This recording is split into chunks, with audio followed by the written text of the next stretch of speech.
here today. We got a lot to do on a busy program. Let's start with Peter in L.A., and he is on Mad Dog Unleashed. Pete, your turn. How are you today, buddy? Hey, I'm great, Chris. Glad to talk to you. I'm a long-time listener, first-time caller, transplanted New Yorker, born and raised Giants fan and Yankees fan. So I'm living vicariously through all these other teams in the playoffs. Right. On Tomlin, right. On Tomlin, if you look at the film of him on the sidelines during the last few minutes, one of the earlier callers said it on Steve's show. He looked like a deer in the headlights. I actually felt sorry for the guy. He didn't look like he was engaged or he had a clue.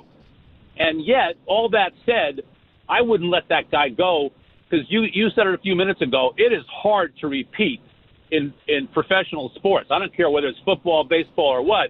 To compete, to get to the playoffs 2 years in a row or 3 years in a row, that's hard to do. So I got to give him at least one more year. Maybe somebody slaps him upside the head and says, hey, you got to get your act together, otherwise you're out of here. But I got to keep him for one more year. The other thing about that game is that 4th and 1, and you got Roethlisberger. I think you've said it a couple of times in the last 48 hours. He's got to say, I'm taking the ball and I'm doing the quarterback sneak. I don't give a shit what the rest of you guys are doing, but I'm getting the first down. Well, he's not going to do. No, he's not going to do that, Peter. We got to be careful with the language. He's not going to do that. I think you got a major issue with the Steelers on the first 4th and 1 on the pitch wide to Bell. That made no sense. That cost them. That was a big play in the game. Gave Jacksonville more momentum off a good start. The other 4th and 1, it's a little harder to pick on them on that because they got a first down. I mean, it was a terrible non-holding call that the back judge did not make. That was a penalty. That should have been a first down. So I'm going to give him a little break on the second one. Furthermore, before you go crazy on the second half, 4th and 1, remember they had a 4th and 5 in that half too that they ended up throwing a touchdown pass to Antonio Brown down the left sideline. Nobody said a word. And that was a big aggressive play down the field. Now, 4th and 5, you throw the ball. So 4th and 5, you don't run it. So that's why people have kept their mouths shut about that 4th and 5. But that was a go-for-broke play on 4th and 5. They threw the ball 30 years. Roethlisberger threw the ball 30 yards in the air for the touchdown on that play, and it was 4th and 5. Now, nobody's saying anything about that play. A, it worked, and B, again, it's a passing down. The other one they don't like, 4th and 1, but that's a holding penalty. I mean, the Jacksonville Jaguars got away with that, and that was an obvious hold. So you got to keep that in mind before you go crazy there. The first one I cannot defend, and I'm not going to start now. Mike in San Francisco, long time no hear from him as we begin with a West Coast version of our program today. Mike, good afternoon. How are you today? I'm doing well, Chris. Hey, over the years, I know you've been critical of Tomlin, and I'm a Mike Tomlin fan. I kind of like, the success that he has had. When you've been critical on him, I'm screaming again. But come on, dog, he's not overrated. This loss kind of changed my mind a little because you can't be down 21-0 to Jackson. The team was not prepared, and that really just.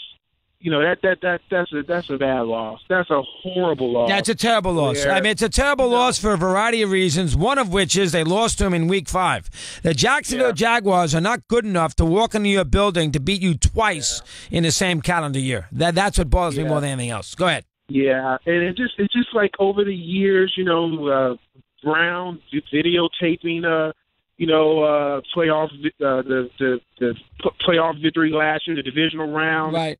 Videotape. It just seemed like he doesn't.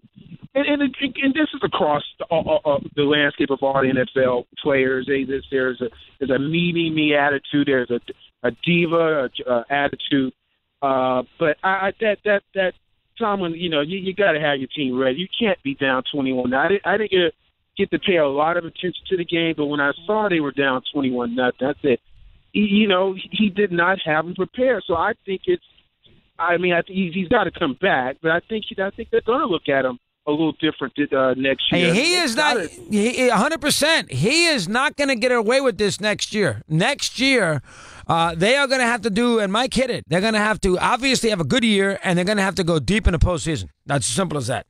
And if they lose in the postseason next year, lose with their boots up. Last year, New England, they didn't play very well in the game. They didn't have Le'Veon Bell, so that was an excuse. This year, no excuse. The Patriots have beaten them a lot. The one year they lost to Denver a couple of years ago, no Antonio Brown. They had an excuse there. He will, get a little benefit of the doubt if he's not 100% with his group. But next year, they're going to have to, they probably, for him, they might have to go to a Super Bowl next year. I mean, I know that's harsh. You can say that. But the division, Browns stink. Cincinnati stinks. Baltimore's not any good. It's not a good division. I know it's got a reputation of being, rough and tough. The division's awful. Browns never win a game. Cincinnati's terrible. And obviously the Ravens are the Ravens. So we all know they're going to make the playoffs. They're going to have to make a deep run next year. I think next year could be it for Tomlin. Now, again, they don't fire people in Pittsburgh. They got to keep that in mind. Maybe that's one of the reasons why they've been so successful. And they have had a couple of bad runs with him. But I don't know if he is going to withstand it again in 2018. Mike in Yonkers, New York, Mad Dog Unleashed. Michael, good afternoon. How are you today? How you doing, Doggy? Michael, nice to talk to you. What's on your mind now today? All right, Dog, about Tomlin now. I'm a pathetic Jet fan. You know that. I'm a miserable, pathetic Jet fan. And 124 and 60-something, you said. I mean, that's fantastic, Dog. I live in an area where there's a hell of a lot of Pittsburgh fans, and I had two wishes for this playoffs. One was that Pittsburgh lost. Two, that was New England would lose. And, all these Pittsburgh Steelers fans that I know, they hate Tomlin. They can't stand him. They think he's the worst. And I tell them, how would you like to have the coach that I have coaching my team? And what I'm trying to say is, Dog, that if Pittsburgh lets Tomlin go, I'll take him in open arms to be the coach of my team. Because obviously over the last 11 years, I understand. Right. He's a better coach than Todd Bowles. I agree with that. Yes. And it's just I don't think it's a case of they don't think he's a good coach. I just think that he's been there a long time. I think that maybe worn out his welcome a little bit. Time for a little change. I don't think it's Sunday. There's no question about that. That was I don't know what he was thinking about a couple of them calls, but hey, Dog. A Super Bowl, 2 trips to the Super Bowl, in the playoffs every single year.